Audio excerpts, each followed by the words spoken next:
that statement, that statement from the crowd, which is an admission of such. Like really, we could end right here, Pat. We could really, we could really end right here in terms of anyone who might be doubting. I want to stop, highlight, underline it because it was said, it was confessed, and the judge had to even call the crown on it. Is this what you're attempting to do? Okay. So all right. Absolutely, and in fact, when that was worded and spoke on in the courtroom, the whole gallery gasped. It was just a moment.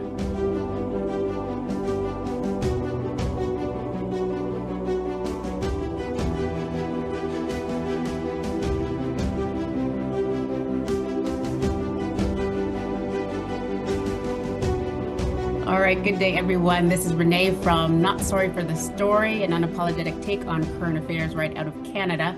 And I'm glad today to have Patrick King with me, Freedom Convoy organizer, one of, and it is a pleasure to meet you, Patrick. Thank you for having me. Yes, we are glad to see you on this side of the world. Nice to be on this side for once. Yes.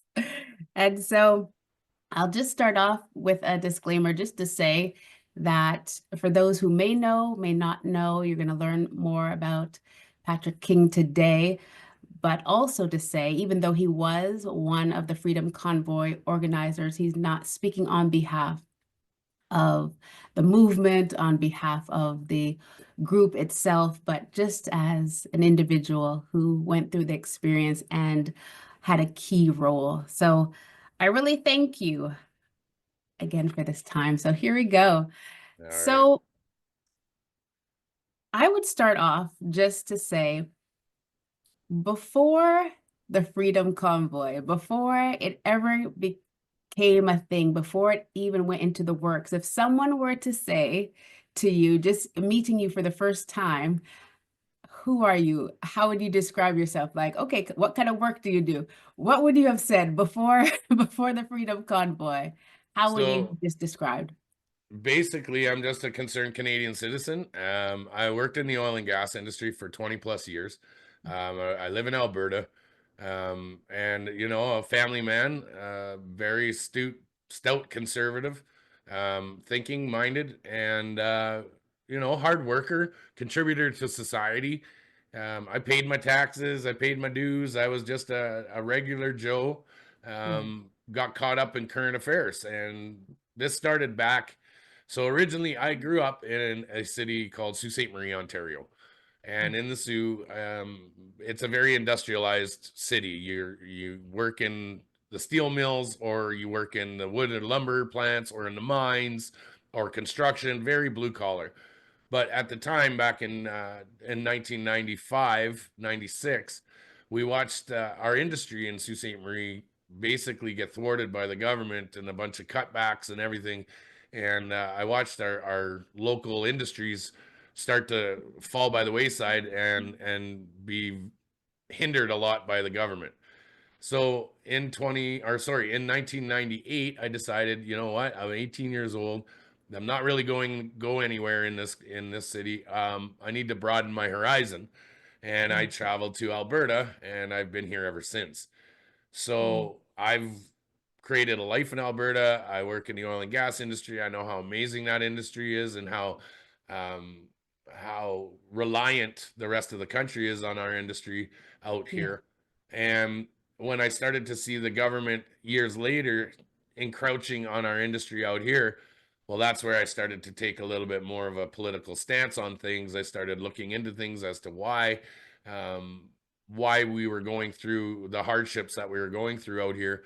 And it only started back in about 2015, where I started becoming even more vocal of what was going on. And we started to um, basically take our stance on a more political activism way in Yeah. Alberta.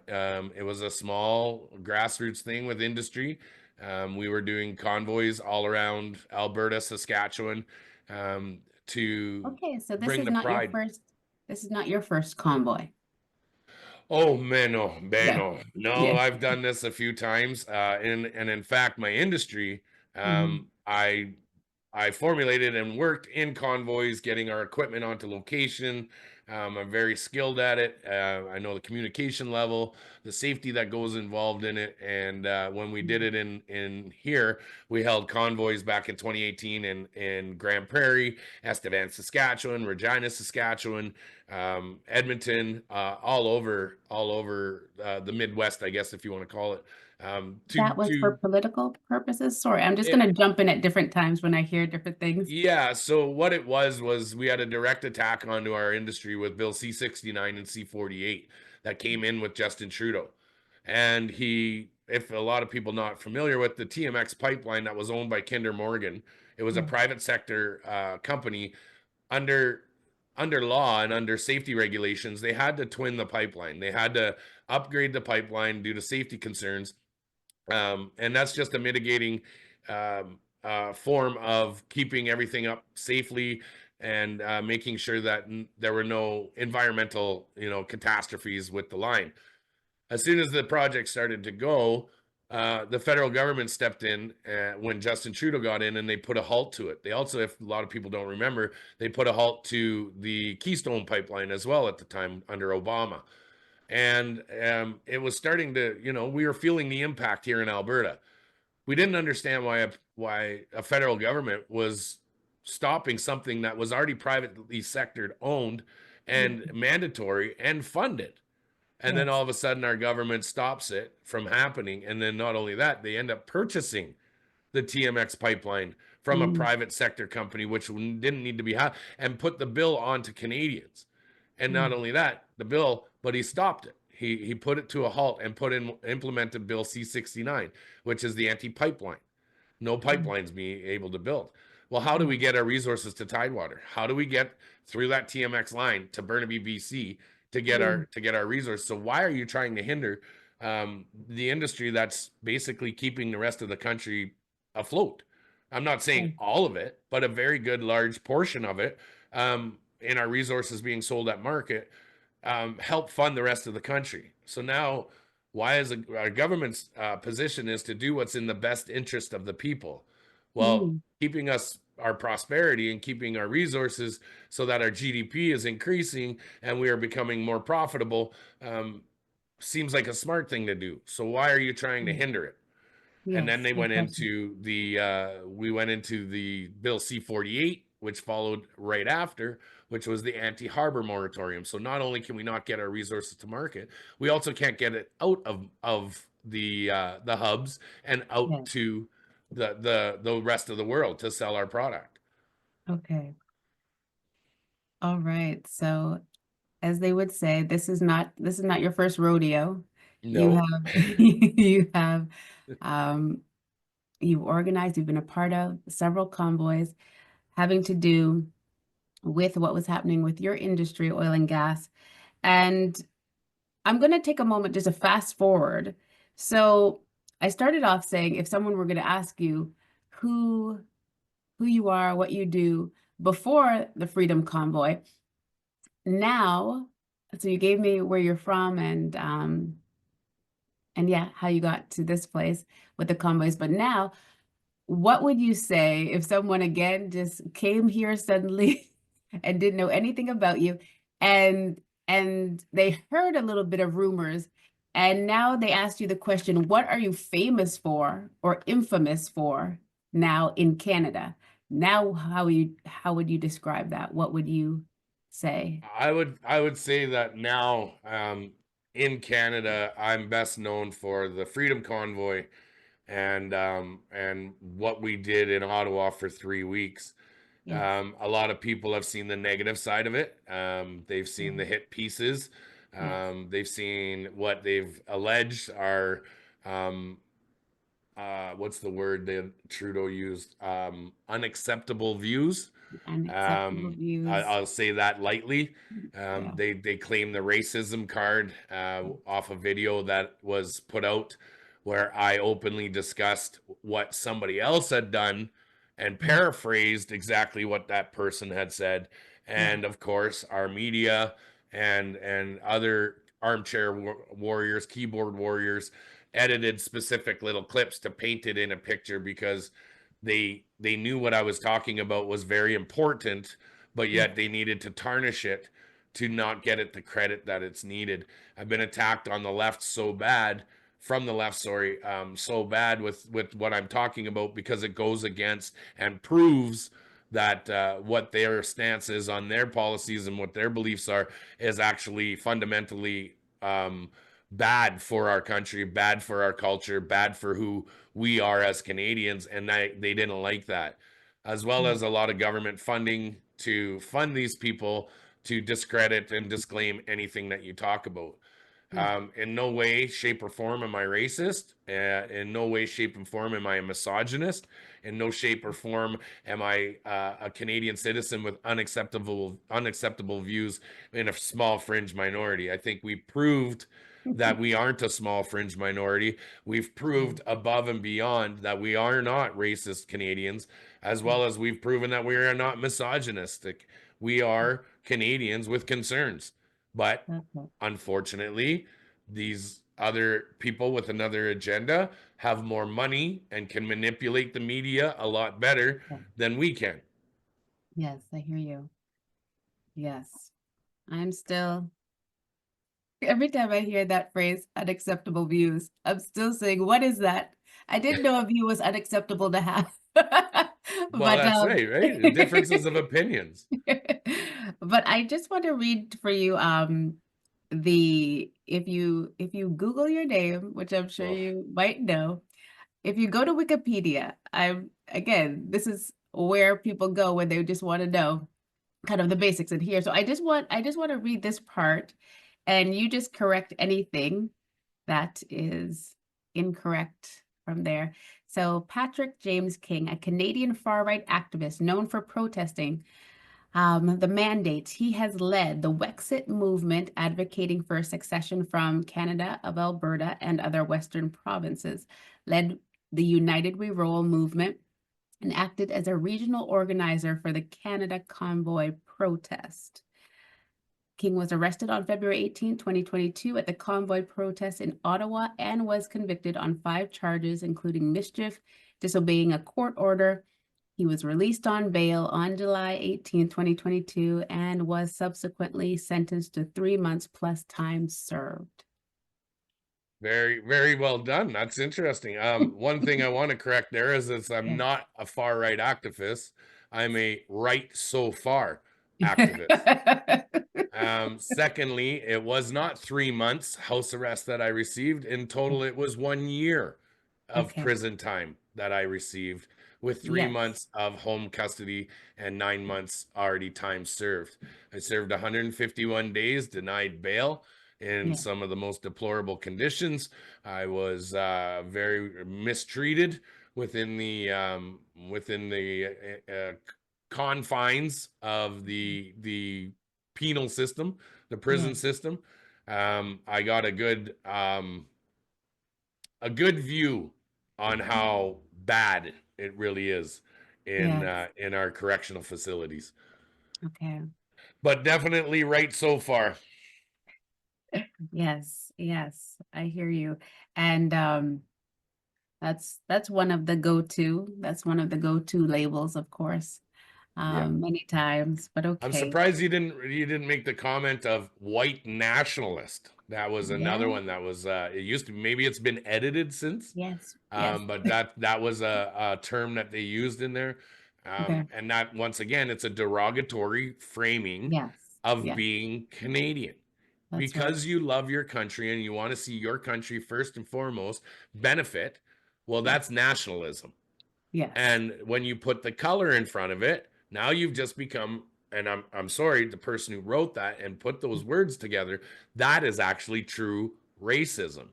Yes. You labeled me. You put that term in there in a Yeah. derogatory form, which is the exact example of what racism is.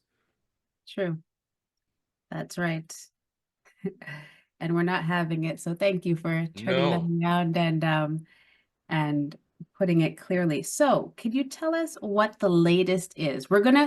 we're jumping forward just to give people the current so they just know what's currently happening and what even took place a couple of days ago. And then we're Mhm. just going to go back and just do an overview of the timeline and how we got here. So what's the latest that happened that you So heard of in a couple yesterday, of days? we got wind of it. So yesterday would have been day 30 of my sentence, which is means after 30, within the 30 days of being sentenced, you have the right to appeal your verdict, right to Okay. appeal your sentence, right to appeal your charges. For me, for everything that's gone on in my life and everything, and a lot of people don't agree with me, they figured I should have appealed. I wasn't going to appeal. I just Mhm. wanted to put this behind me. I wanted to move forward with my life. I wanted to get my family back. I wanted to, just basically settle down and be done with everything. Move Yeah. on to bigger and brighter things and just get on with my life. But unfortunately, our Crown Attorney's Office decided that they weren't done with me. And they filed a motion of appeal to utilize the taxpaying dollars to try my case again. They're Mm. actually attempting to, and I can read these. They feel that the grounds for granting the leave, and if you want, I can share this with your audience. I'll put Sure. this up and share, but we can read along in real time so everybody can see it. Yeah. Basically, here are my convictions. They state that offense name, this is what they want: counsel of indictable offense of intimidation, I was found not guilty of. Yeah. Obstruction police, I was found not guilty of. Counseling of indictable offense to obstruct police, I was not guilty. I pled, but I was found guilty for that. Mm. Disobeying a court order, I pled not guilty. I was found guilty. Counsel of indictable offense to disobey the court order, not guilty. I was found guilty. They state in here at the very bottom the grounds for granting the leave to appeal is that the judge erred in law in his interpretation of application of the elements of the offense of intimidation under the criminal code. And then they say that the judge erred in principle, basically aggravating and mitigating factors. Then they say the judge erred in principle by imposing concurrent sentences for the counts relating to disobeying a court order. They erred in imposing a sentence that is manifestly unfit. Now, things that people don't understand and what they don't see with me is I'm not a criminal. Mhm. I'm not a career criminal. I had made mistakes in my young offenders in my younger youth, where I had a criminal record as a young offender, but I learned from my ways. I moved to Alberta. I have never been in trouble in over 30 years. Yeah. And they're trying to treat it, and that one, they're manifestly unfit, meaning that the sentence that I received was too lenient. Yes. Well, if people are familiar, there are people that have committed more heinous crimes that are actually allowed out right now walking the streets, and Yeah. some are even getting 11 Bs, which is your right to a fair and speedy trial, loopholes, and getting off these charges. Whereas now, the Crown isn't going and trying to retry those cases. They're Yeah. not putting evidence together to retry that. Instead, they're moving on to people such as myself because there's a more sinister plot behind all of this. There's a government political drive behind this. They need their pound of flesh. They didn't get it. And they attempted to get 10 years, which the judge stated in very, very blunt terms that we are protected under the Charter of Rights and Freedoms. You cannot Yeah. find this gentleman guilty at the full extent of the law. And the Yes. judge was plain and blunt in what he said. And I know that the judge was fair because he actually postponed the verdict so that he could go over all of the evidence in thorough detail to make sure Mm. that there was no holes for them to be able to do this. We Yes. don't have a justice system in Canada where double jeopardy like in the United States. Once you're convicted, you cannot be retried for the same case again. What we Mm. have is a judicial system that has an endless pool of money, and when they see fit that it fits their narrative, they can go and utilize all the funding that they need to try these cases instead of trying cases of criminals who actually unalived people and more heinous crimes. They would rather pick on a protester, somebody Yeah. who had a voice, somebody who didn't agree with their mandates, didn't agree with their policies, and Yeah. defied or basically went against the government. And that's more of a heinous crime in Canada than what we see in the media these days. This Yes. is a prime fact, a prime example of how our judicial system has become weaponized against the people. Yes. True. Um, that is a true point.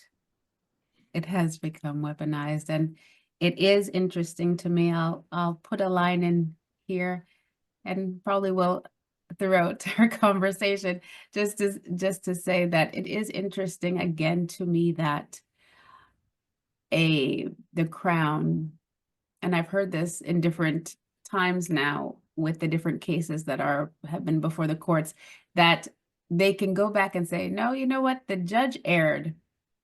Well, then why is he the judge? Well, uh, it's actually an insult to the judge when you yeah. have a Crown's office trying to state that the judge was unfair. The judge didn't know his job. See, the Crown that we dealt with, several times he's attempted to get judges removed from the bench because they Mm, didn't agree with him. mm, Several times this Crown that was involved in my case was caught actually leaking information to the media and was recused from others' trials because of what they've done. What you have now, though, is you have the Crown's office from Bay Street, which is being driven by the Minister of Justice, that is right, our minister that Mark Carney just appointed. And now you have this government saying, okay, we'll sign the check, because yeah. if anybody knows, they have to go and request this from the Minister of Justice, more funding to retry these cases. Mm, So your tax-paying dollars is going, like, to the audience, your tax-paying dollars is being utilized in means that make no sense. You yes, want to retry a case where I've been found guilty already, I've been sentenced already, time is right, done, it's over. But no, you didn't get enough pound of flesh out of me that you want to yeah. retry this again. So to the people out there, I ask you this: write your members of parliament, write your minister of justice, and ask them why they're allocating your tax-paying dollars to retry a case that's already been done and over with. Yeah, so you made a point there, and I'll just say forgive me from now, because just going over the facts, because you know it like the back of your hand, but just for us who are just catching it. So they want to retry you for a case where you've already been found guilty. It's just That's that right. they want your sentence to be longer. Yes. Yeah. Well, not only Okay. that, they want to retry my acquittal. So I was acquitted of 4 of the major charges. Okay. The acquittal of intimidating law enforcement, which never happened. Yes. The intimidation to our counsel to intimidate law enforcement, Hmm. obstruction of justice, and counseling to obstruct justice. Yeah. Those were the major ones. Those are the ones that would have held enough penalty to get me that 10 years or even 20 years if they saw fit. I was found not guilty of those. And I want to show your audience this one, because this is very, very key to what they're trying to do. And in it, it says, this is from the judge. The judge had used this as his submissions as to my guilty sentence. And it says, essentially, no violence or property damage occurred over the 3 weeks of the protest, despite what the media told you. And Hmm. indeed, King counseled against violence in very direct and blunt terms in his online broadcasts. This massive demonstration involving large commercial trucks and a diverse group of people, some Hmm. with extreme political views, carried with it significant risk of violence and property damage, neither of which occurred.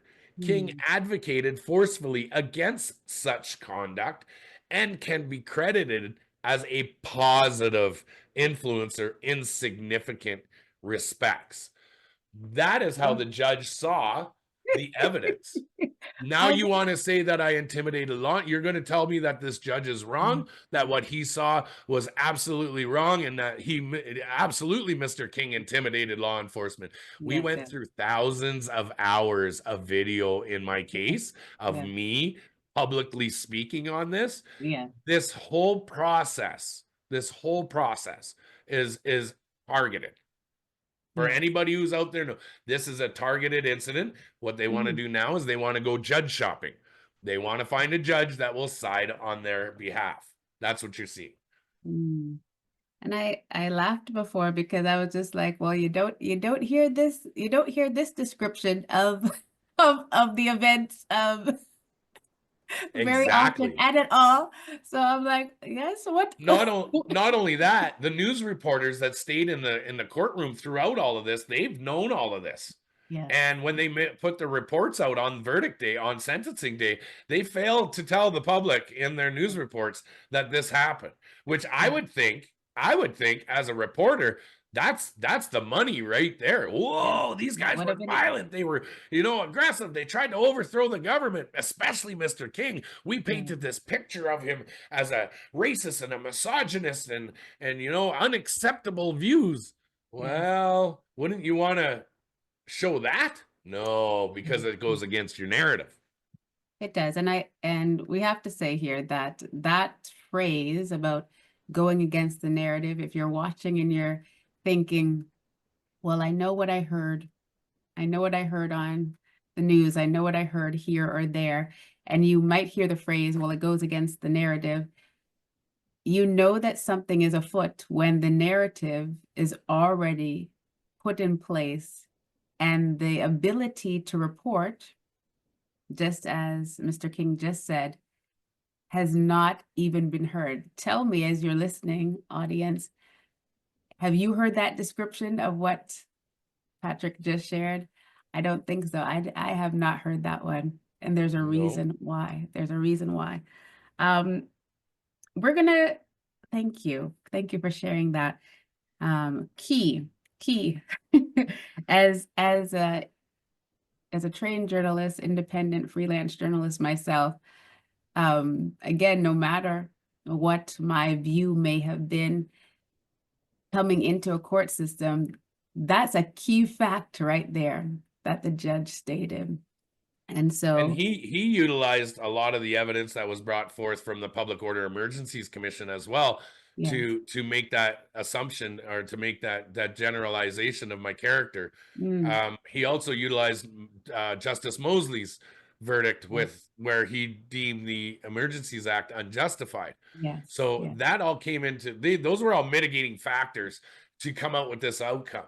And yes, in fact, in one of the other ones, and I'll share this one as you, and I'll just do a quick blurb on this one, yes, is he even states respectfully the court does not accept the Crown's characterization of Mr. King's role in the Freedom Convoy as the worst case of mischief on a sliding scale of seriousness and morale culpability. In the court's opinion, there is a social harm to unduly elevating the sentencing goals of denunciation and deterrence in the context of political protests to mm, result in punitive sentences at the top of the sentencing range. And basically, what that says, Renee, is the Crown was trying to go to the full extent of the law, yes, albeit protected by the charter, but the yes, Crown didn't care. And he openly said it in my case when the yes, judge looks over and says, "Are you looking at making Mr. King a political prisoner?" And the Crown attorney said, "Yes, Your Honor. That's mm, mm, exactly what we're trying to do. We need to set an example to Canadians that this mm, can never happen again." yes, yes. Okay, So pause this right is a there. Pause. malicious prosecution. Yes, pause right there one moment because again, if you are in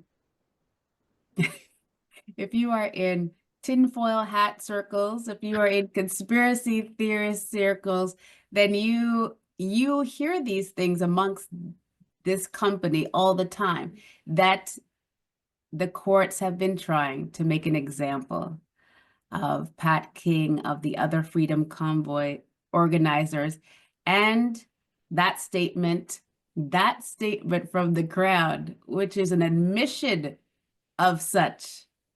Like really, we could end right here, Pat. We could really, we could really end right here in terms of anyone who might be doubting.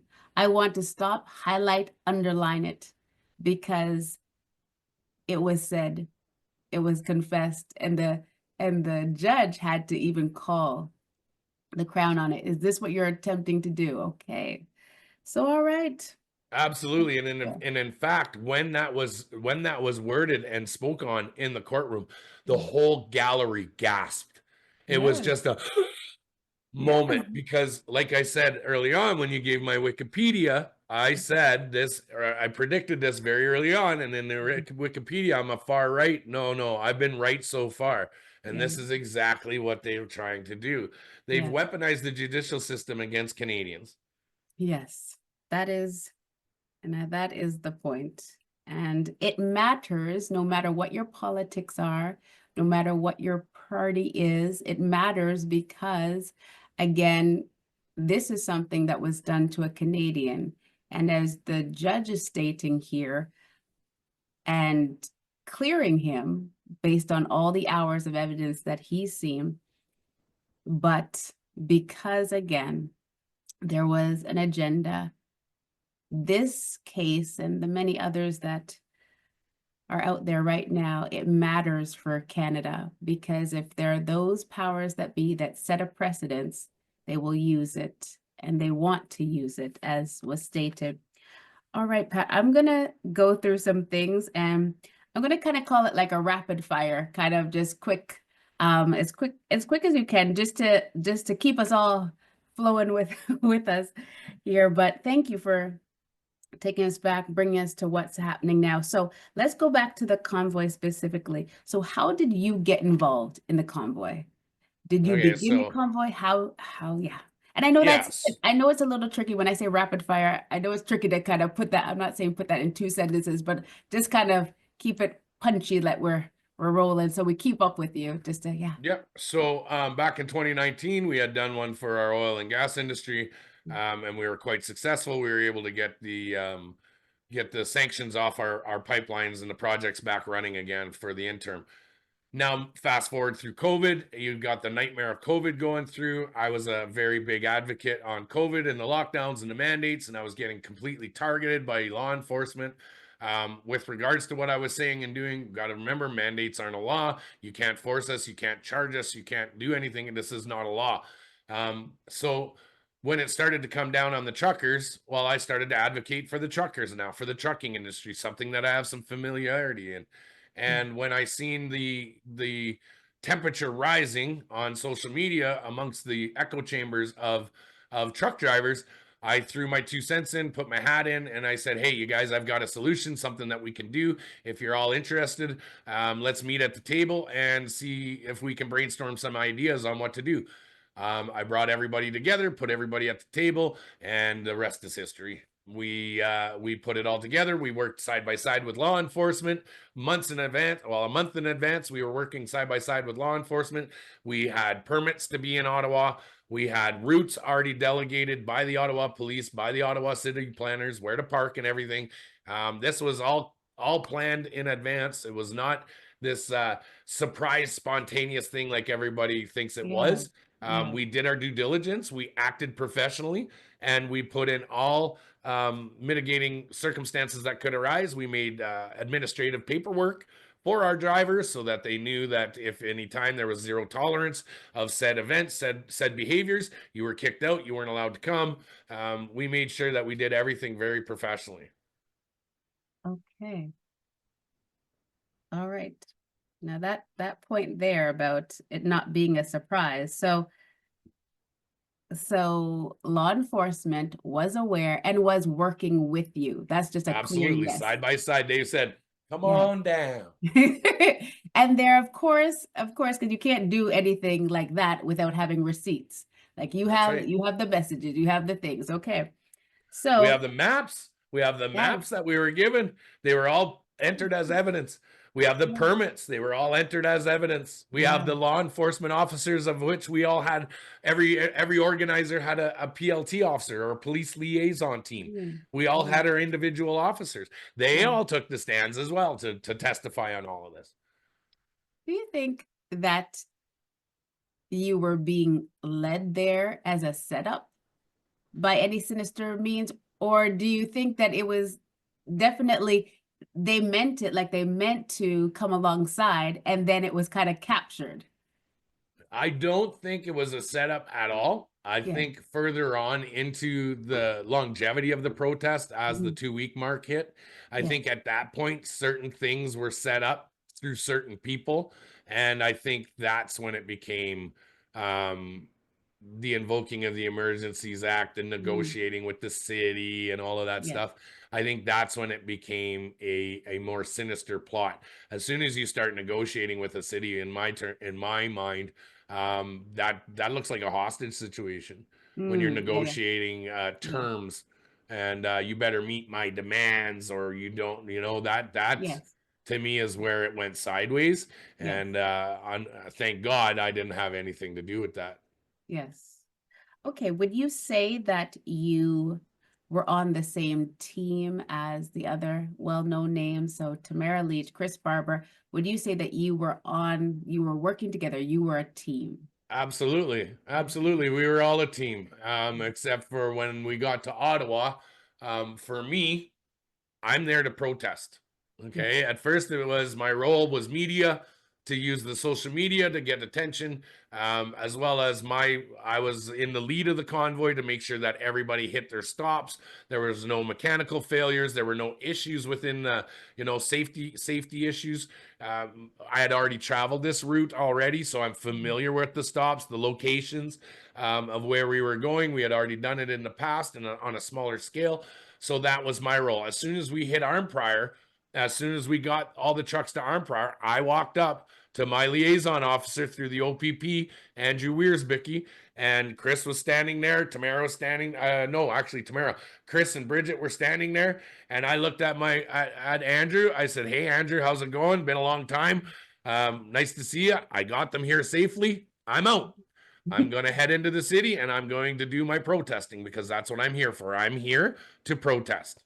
Yes. And when I went in, I seen all the trucks coming in that morning. That's where the other people had involvement, where they were given the maps and they were organizing all of that stuff, and let it go.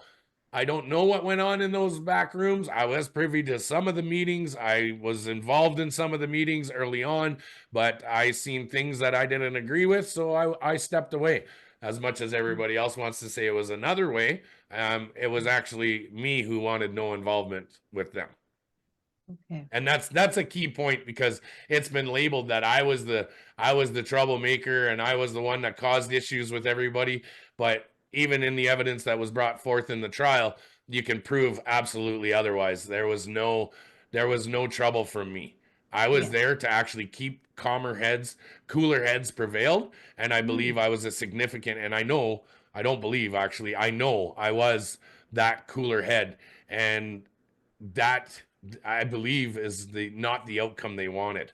Right, the Mhm. outcome is they wanted the violence, they wanted the riot squad, they wanted people to fight back, they needed that polarization of everything. And Yes. I was making sure that I was in my position, that I had a fundamental control over that not becoming violent, because I knew that's what they wanted. We know how Mm. they work. Yes. Okay. All right. And if the prime minister and his cabinet had agreed to speak with you, what was the conversation going to be? If they were to have a say, I can tell you this much: we know there would never have been a conversation. It would have been an announcement. It would have Mm. been on televised. It would have been anything to say, "Hey, we hear you. We're going to try and alleviate this issue that you guys are having. We appreciate your exercise in democracy, and we Mm. appreciate seeing Canadians come together under one banner. We appreciate you. We hear you. Can you please leave?" Mm. Sayonara. That's all we needed. We needed acknowledgement. But instead, we were hit with, "I've got COVID. Now I can't talk to you." And then not only that, "I'm gonna fly all the way to Tofino and go surfing." Mm. Okay. All right. So obviously things took a turn, and as you mentioned, yes, those things did occur. So yes, I remember the prime minister coming out to his microphone on a regular basis to say these different things, yes, including that, yes, he would not be meeting. So what would you say? I know you have alluded to it, but just in a nutshell again, what would you say that the protest was about? The protest was about Canadians who had enough. This government mandates that are not laws were hindering our everyday lives. They Yeah, were causing turmoil in the family home. They were causing businesses to go under. They were very detrimental to the economy. yeah, That is Canada. Not like we're not already in a position where it's hindering, but now you're increasingly pushing down harder on Canadian citizens to follow, align with the policies or the mandates. And when people started to ask questions, they were met by law enforcement and charged and silenced and censored. Well, yeah, at that point, it shows a lot more sinisterness through the federal government and what they mm, were trying to do. But one of the things is we were successful in Alberta was we were able to prove that the chief medical officers of health in Alberta were not following their professionalism, and in fact, they were using non-government organizations um, instructions. yeah, And in that is like, why do we have some outside organization telling us what to do? mhm, And mhm, why is our government pandering to it and allowing this to happen? And we were successful to prove that in Alberta, but the federal government wouldn't hear that. They wouldn't see that. And the rest of the provinces didn't hear it or see it. So that urged people more to be like, why are you not following suit with the rest of the, with the provinces that are seeing this as illegal yeah, and they've won it in court, but yet you're not going to do it federally? Well, mm, now we start looking into why, and we look into the mandates against federal employees, the gag orders that they were under. They weren't yeah, allowed to post on social media. They weren't allowed to discuss anything publicly on their points of view because they worked for the federal government. I don't care who you work for. I have freedom of speech. If I see something wrong and I have the ability to make it known, I'm going to make it known. I have that right. yeah, But now just because you sign my paycheck, I don't.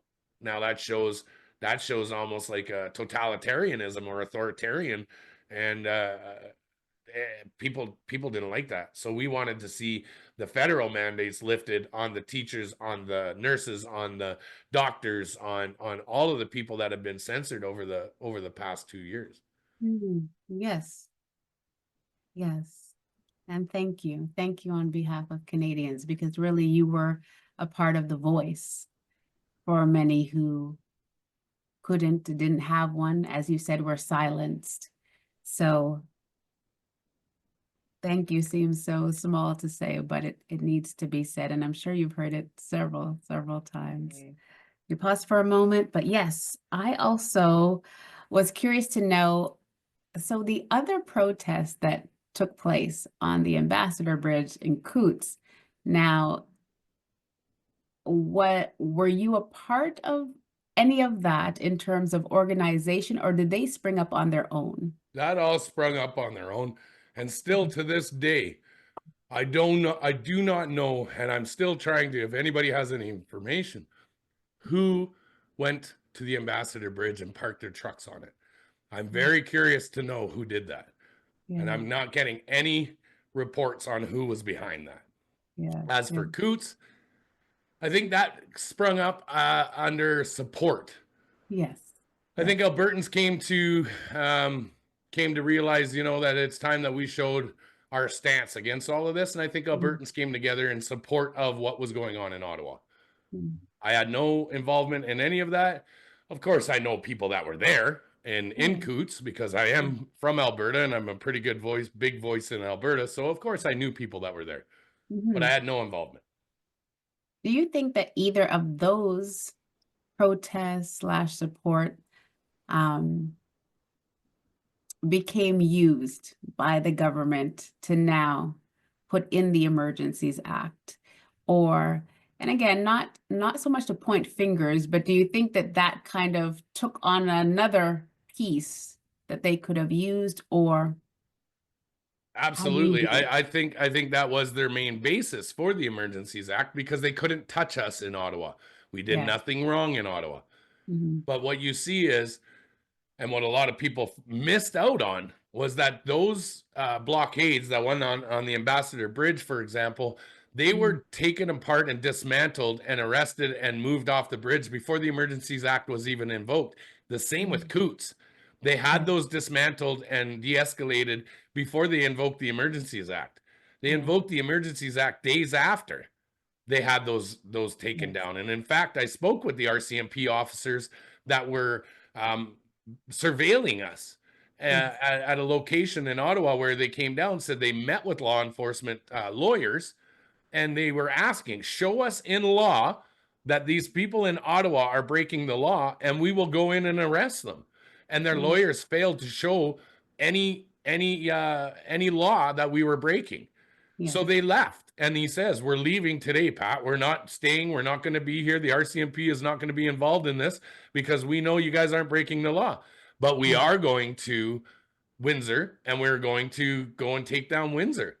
And he said, good luck to me. Yes. Yeah. Okay. All right. On February 18th, can you take us quickly through that day? That was the day of your arrest. And so we have that video, of course, of you being arrested while you were in your car. I think you were doing a live stream at the time, or you went on to share it. And so one of the community's questions was, did you also get to see the raids, the police and riot gear? Did you see all that? Because you were arrested. So I would assume that, okay, you were taken away, so maybe you didn't see all, but yeah.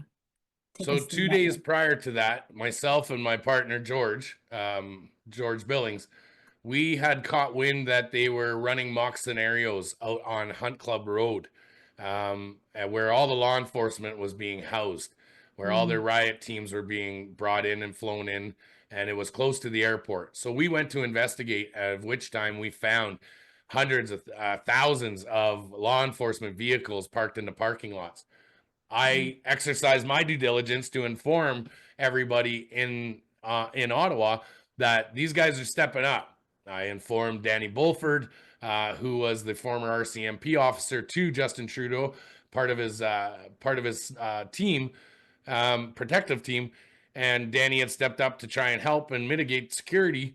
And I let him know that this is about to come down. So for 2 days, George and I monitored these law enforcements, watched their staging of their buses, on how they were going to move the law enforcement in.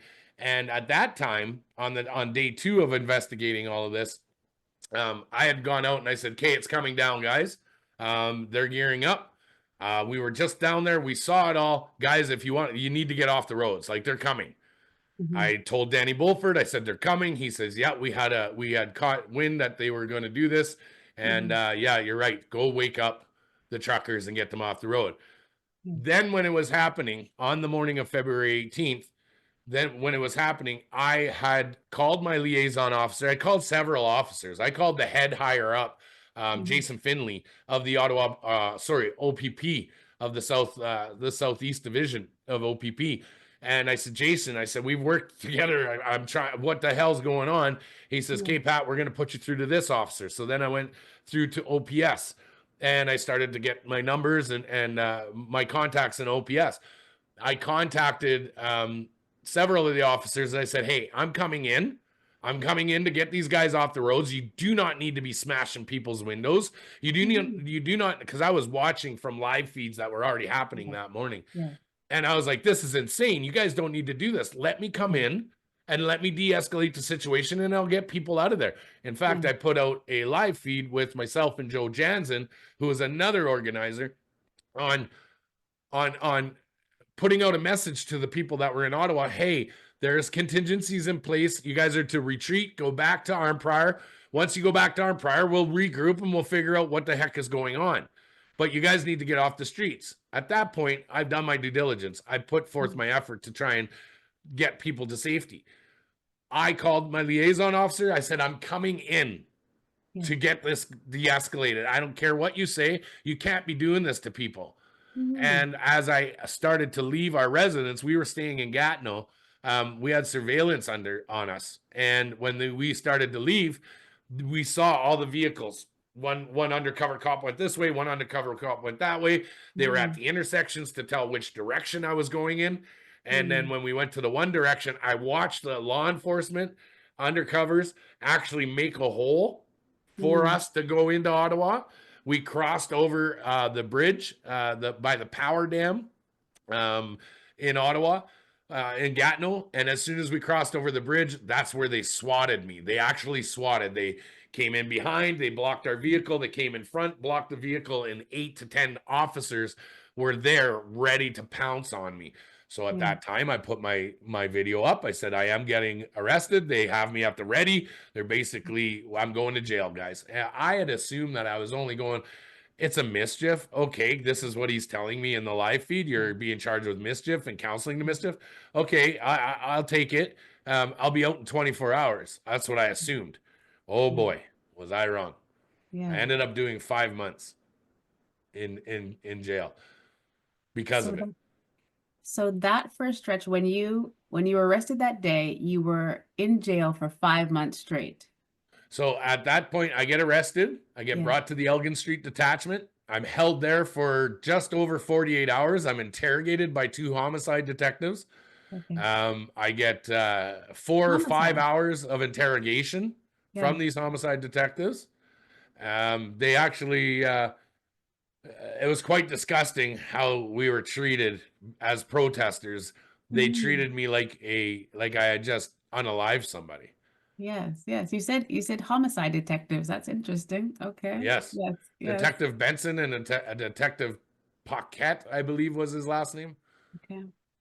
Yes. So you were interrogated, then you were incarcerated for 5 months. That's correct. I was Yeah. held denied bail for 151 days. Okay. And did you also have were you also in solitary confinement? Yeah. So once that all happened, I ended up getting brought from the Elgin Street detachment. I Mm. got brought to the Ottawa Carleton Detention Center. While I was in the Ottawa Carleton Detention Center, due to COVID protocol, I was isolated for 14 days to make sure I wasn't sick. And then they isolated me and even more. So, for a total of 68 days, I was in solitary confinement because they were, one, afraid of COVID, saying that I may have brought COVID in. And then, two, that there was a possibility that there would be a prison riot is what they Mm. used. So they held me in solitary confinement with the lights on 24 hours a day. Um, Not only that, when that was done and they decided, so then they said, okay, well, we need to stick this giant swab up your nose to make sure you don't have COVID. I said, I've been in here for 60 days, isolated by myself. I'm not sick. I'm not putting this thing in my nose. You know my stance on it. You're just trying to humiliate me. I had a shit ton of guards around me and the nurses around me trying to shove this thing up my nose, and I refused and I fought them. And then they said, well, fine, if you're going to act that way. They ended up moving me from solitary confinement to one wing, which is the maximum security wing, where it's a lockdown of 24 hours a day. And they housed me with a double homicide um, person Mm. that Mm. actually did the homicide. From what I'm Mm. understanding, it was confirmed. Mm. 1,000 yard stare. Been already in jail for 18 months in this 24-hour, 24/7 lockdown. Mm. And I had no contact with the outside for about 33-ish days. And it was at that point that the there was that fear for my life that this is what they were doing.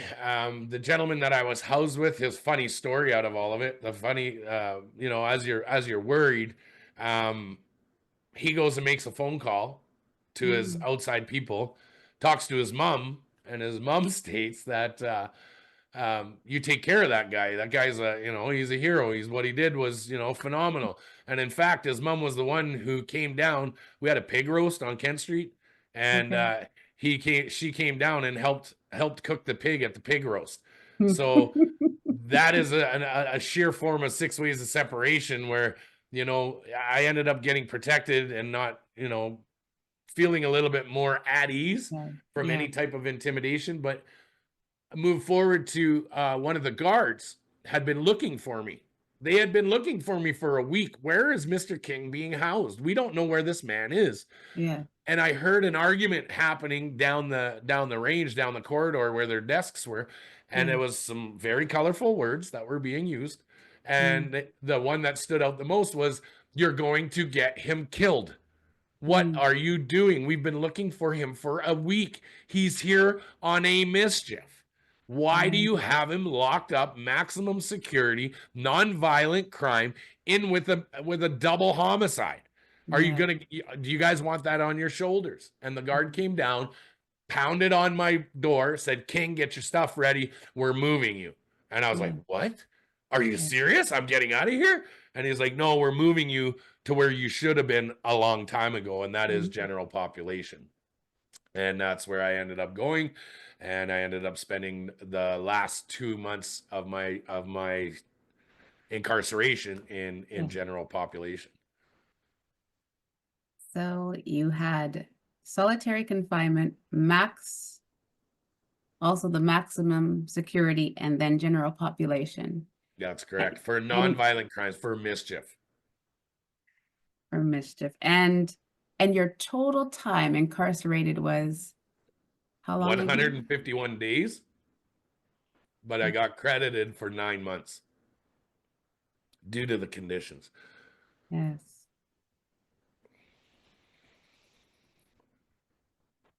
Oh, um, and there was a time you said that you weren't hearing from anyone, but did you receive, I remember seeing online different ones saying, you can write to the different ones, you can send letters in. So were you receiving correspondence from Canadians? It wasn't until I got down to general population that I Yeah, received my mail. I yeah, started getting them. And once I got down to general population, I think it was about, I think there was 3 guards that had to come and bring down all the letters and cards and mail that I had received, that I had been receiving. They had yeah, denied me access to any of that. And once they did, I'm in general population, and all of a sudden 3 guards come in with stacks and stacks of mail. And yeah. everybody in general population was like, "What? Who the hell is this guy?" Yeah, And at that point, I kind of got a little bit of, a little bit of, I wouldn't say, I got a little bit of status on the range where I yes, got a little bit yes, more respect yes. from everybody else. It wasn't that, here comes this guy, he's a criminal, Mhm. he just came from maximum security, Yeah, he's a bad guy. yeah, Once they realized what was going on, then the respect came along with it and go, "Oh, mhm, you're that guy. yeah, Okay, we understand now. Yeah, this is mhm, nuts what they're doing to you." And actually the other inmates started to advocate for me. yes, So at that point, it was nice to see. But yes, I still have them today, and yeah, at some mhm, point, I will do episodes on my podcast to read things out to people and mhm. and give them the affirmations for helping me get through some of those darkest days, darkest times. Wow, that is beautiful. And for some reason, it reminds me of it's not very hard for me. One of my favorite movies is Gladiator. So it does remind me of when they recognized Maximus, and just in terms of his role before, but yet Yes. being but yet being incarcerated. All I right. never looked at it that way. That's kind of a good analogy. Yeah. Yeah. Yeah. Once they knew he was the general. Yes, the general. Yes. So we're coming towards the end now, and some more community questions. And a few people want to know about regrets. Now, I consider, you know, that an area that is personal. Of course, you would not share A to Z with us necessarily, but there are those that want to know, like, would you have done anything differently? Do you have any regrets in regards to what has occurred? Anything that you're willing to share? I know that this might be clipped at some point from some people with some nefarious issues, but Yes. I'm going to make sure that I say it very fast and clear so that it looks edited when they do it. Do I have any regrets? No, I do not have any regrets. But the biggest thing that I do have in it is it was a very big teaching lesson. We learned a lot through it. Yeah. So throughout all of this, do I have any regrets? Absolutely not. But I do know that I learned a lot, and my decisions moving forward are a direct result of that. Mm. And like I said early on in our interview here, Renee, as I said, I wanted to walk away. I wanted to go move on with my life, and I Yeah. wanted to I just want to forget all of it. I want to just Yeah. move on.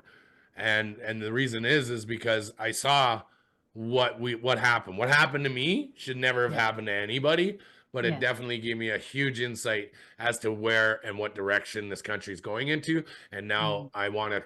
I want to worry about myself. I want to worry about my family, and I'm done worrying about everybody else. It's time Yeah. everybody else learns to worry about themselves, take care of themselves. We can all Yeah. work together, but I'm not allowing anybody to utilize me anymore. I'm not allowing anybody to take advantage of me anymore. I'm not allowing anybody to take advantage of my platform anymore. I am going to everything I do from this point on is for me and for my benefit and my family's benefit.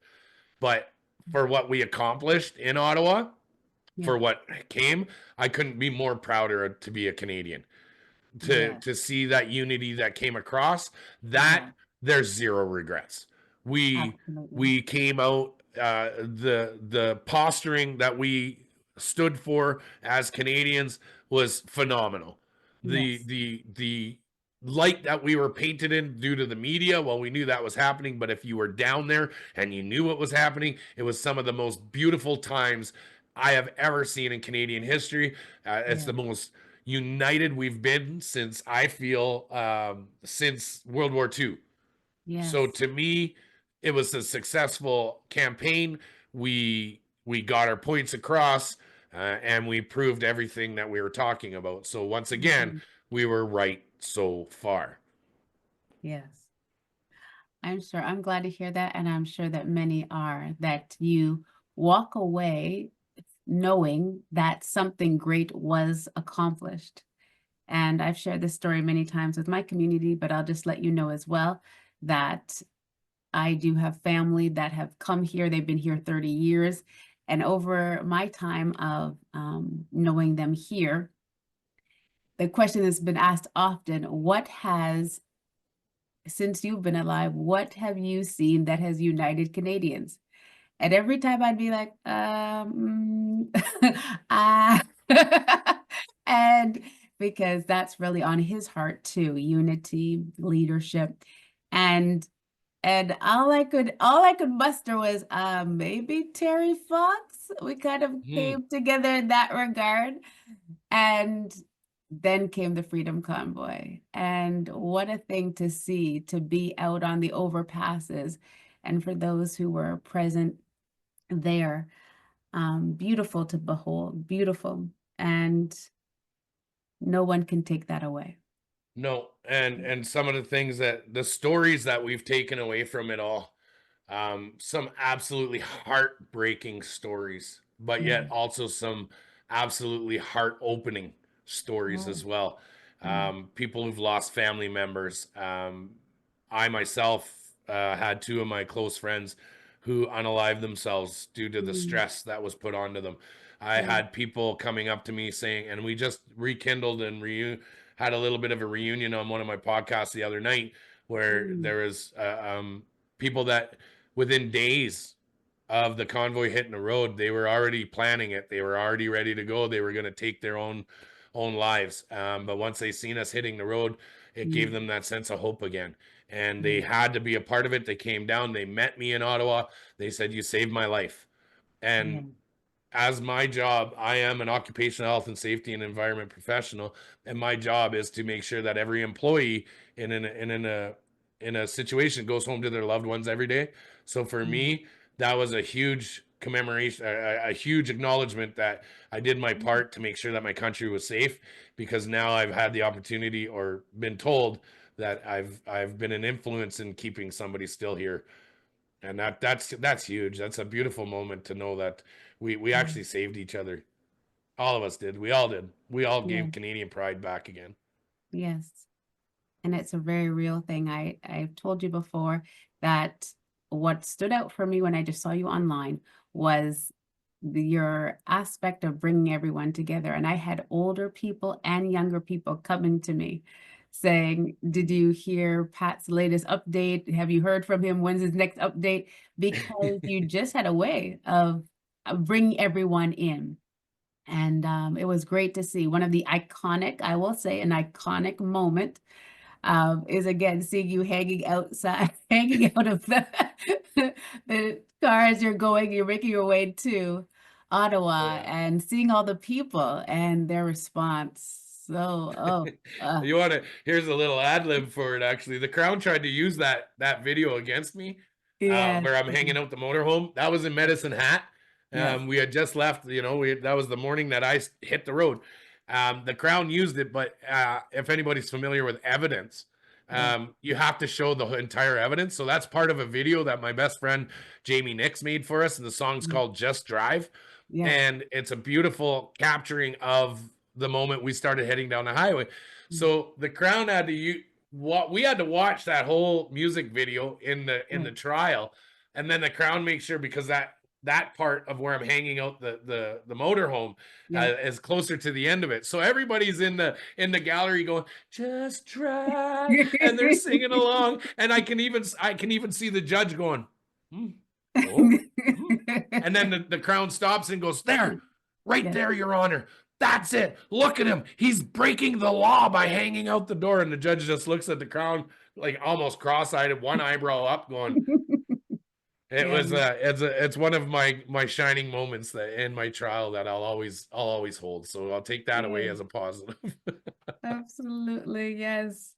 And all right, to those sacrificing unicorns, that's their handle, wants to know, wants to know. For those who don't support you, but of course have heard the different reports, what would you say to them in general about either the Freedom Convoy or My biggest thing is to the people that don't support it. That's fine, and actually, I encourage you not to support it. I encourage you to look for yourself and do the research yourself to prove us wrong. I want to be wrong in a lot of this. I don't want to admit that our government doesn't have our best intentions at heart. I don't want to feel in the nation of Canada, as beautiful as we are, that we are being duped and lied to by our government. But yeah, what I can say is it's not about an argument between you or me. At this point right now, we can all agree that the management team in Canada is atrocious. They are mm, mismanaging our culture. They're mismanaging our economy. They're making a mockery of both sides. They're utilizing the woke agenda against conservative old stock Canadians, and they're mm, pitting us against each other. What kind of mm, government pits its citizens against one another? Not only yeah, that, what kind of government allows it to funnel and feed our residents, our citizens, drugs to keep them sick, when yeah, our government's job is to do what's in the best interest of the people? Wouldn't rehabilitations wouldn't that be in the best interest of the people? Not mm, legalizing hard drugs to enable these people to stay sick. It doesn't make sense what our government's doing, and people are on one side of the spectrum and on the other side of the spectrum realize that this is on both sides isn't right. They are pitting the citizens against each other. That in yeah, itself is wrong. Do your research. yes, yes. What, I have about 3 questions left. Yep. What cost, what has this cost you? I know that one it could not necessarily be put into words, but again, just to give people an idea, whether it's monetary, whether it's for your family, how would you describe that?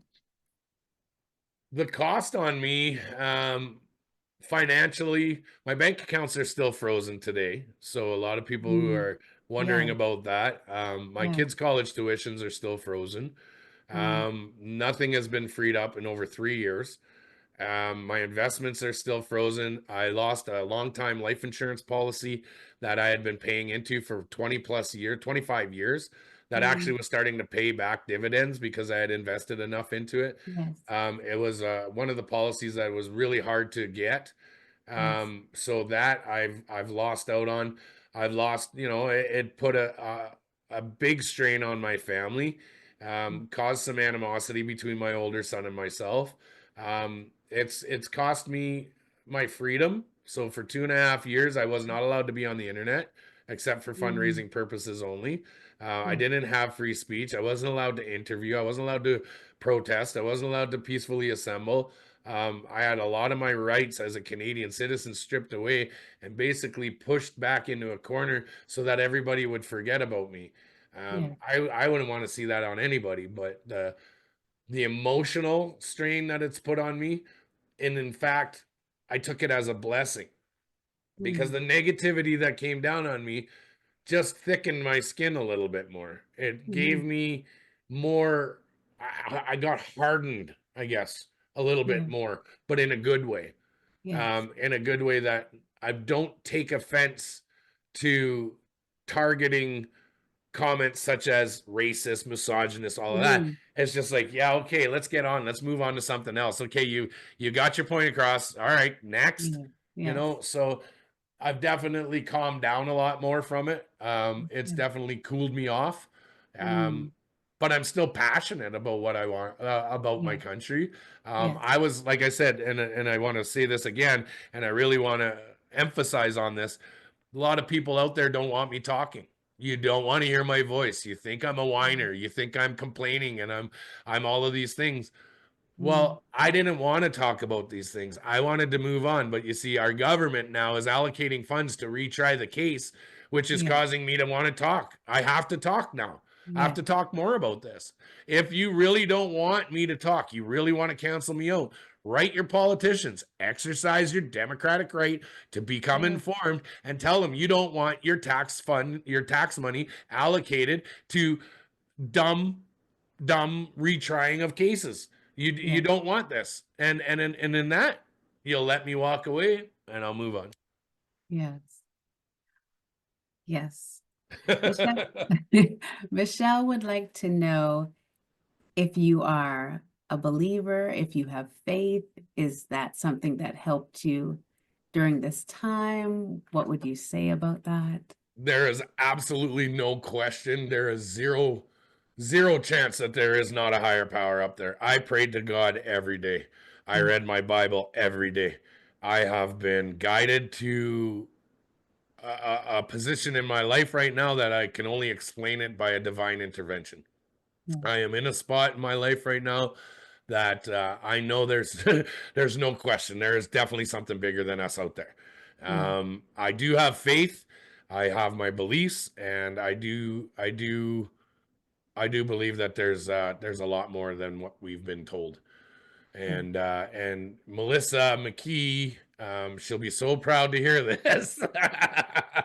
But she had a very big impact on that because I have my beliefs before, but now I'm even stronger in my beliefs now, thanks to her, Mm. thanks to her guidance and counseling, and really feel that we can all pray in our own different ways. We don't need to go to Mm. church for it. Mhm. And in that, I've taken away that there is the faith has been cemented in me now. I know this is bigger than us. Mm. Well, thank you for that. And Marty would like to know, yes, where did your patriotic passion for Canada originate? What sparked that for you? So for me, patriotism for me came from I have always wanted to be in the military, but I Mm. never made it. I blew my knee out very early on in my age, so Yeah. I wasn't able to enroll. I have a stepbrother who was 18 years in the Navy, as well as my grandfather fought in World War II. But not only did he fight in World War II, he went overseas before the war even happened to help. And then he also spent time after the war to help get the sick and injured home before he came home. Mm. And my grandfather instilled in me what it was to be Canadian, and I was proud of my grandfather's involvement, and he stepped up to the plate. And I know my grandfather, albeit there was times when I was growing up, I was a bad little kid, and grandpa grandpa had his ways. But before Mm, my grandfather died, it is one thing he told me. He says, I'm proud of you, and I want you mm, to, you just do good in your life and always lead by your heart. yeah. And that is something that I've always carried with me, that I've led by my heart throughout all of this, and my Mm, heart is Canada. At times I do show that I've disgusted with it, but it's still my patriotism is to my country.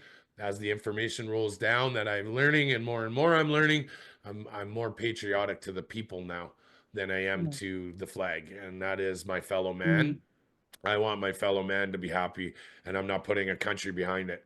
I just want yeah. everybody else to be good. I want everybody else to be prosperous. I want everybody else to be able to be successful and be able to provide for their families. So you don't need a flag behind that, albeit Mm, we can put that behind it, which I do. And this is my commemoration to our Canadian Armed Forces and all the mhm, people that have gifted us our rights by protecting others in battle.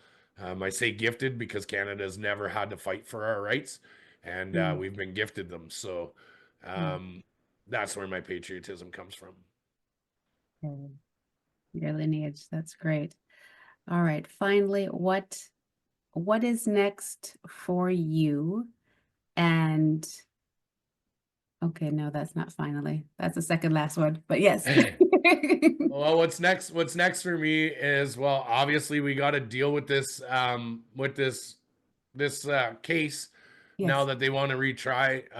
So that means funding again. Like I said, my bank accounts are frozen. My lawyer, if I can put a plug in here, Yeah. needs all the help she can get financially so that she can, defend us. So if people are willing, it's Natasha.calvinho@gmail.com. Please make your passwords Ottawa. I'll give you the link. So if you want to put it up in there later for you. But then next is I'm making the move to I guess the word I'm looking for is like to expand my reach, Yeah. expand my voice across Canada, nationally and internationally. So I've taken the position with Mm, a studio in Montreal that is offering me my own podcast, where I am 100% in control of everything that I say. They are going to put it up more professionally. It's going to look a lot more put together with a mhm, editing team and a director and a producer that will be able to up the caliber of content, interviewing big, high profile people, getting politicians to the table, and being able to interview them to get their stance across to the rest of the people from a voice that is the people. mm, So I am considering myself one of those. I'm just a blue collar grassroots kind of guy. yeah. So why do we not get a voice? Well, now I'm going to step up and be that voice on a more professional level, and that's in Montreal. So that means I Mm, have to move to Montreal, and mm, I fell in love with a girl in Montreal, and mm, I plan on hopefully one day cementing that relationship too. yeah. So that's what's on the agenda for me moving forward. Who knows what's going to come with this appeal process? Mm, I do see it going to all the way to the end because the government is in control of this now. This is coming from 720, I believe it's 720 anyways. It's coming from Bay Street in Toronto. So the head Crown office is pushing this, and that only comes, 720 Bay Street. This only comes from political push. These guys have to get permission from the government to be able to pursue these cases. So yeah. um, yeah, Mhm, pray that we don't have to go to the full extent like we did before. yeah. All right. So we heard how we can help. So you gave us the e-transfer info, and also you're encouraging Canadians to write their MPs Yes, so we don't have to see Pat anymore, so that he won't be in the public eye, because why are we spending our tax dollars that way? So I'm framing it how you put it. Yes, so we can just kind of like, okay, you don't have to be there anymore. Yeah. Again, using those resources, but also even for those, whatever side you fall on, is what I'm saying, is that, yeah, the way that the resources are being used. So we have a voice and we can use that.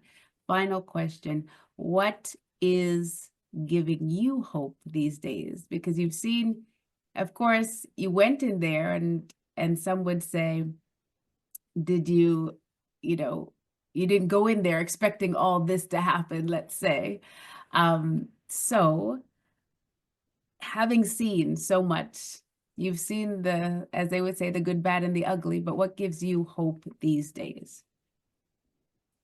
That's a good question, because I never really realized if I had any hope anymore. Yeah. Um, my hope, true in all of this, is that I think these politicians, I hope that these politicians get their act together.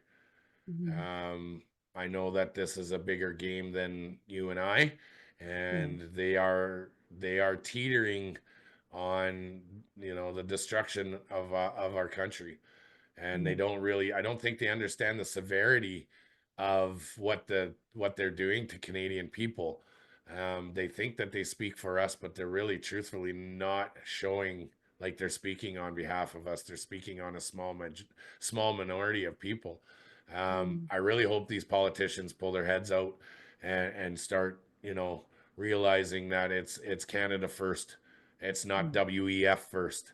It's not global elitists first. It's Yeah. not about the USA first. It's about Canada first. That Mhm. is the importance of it.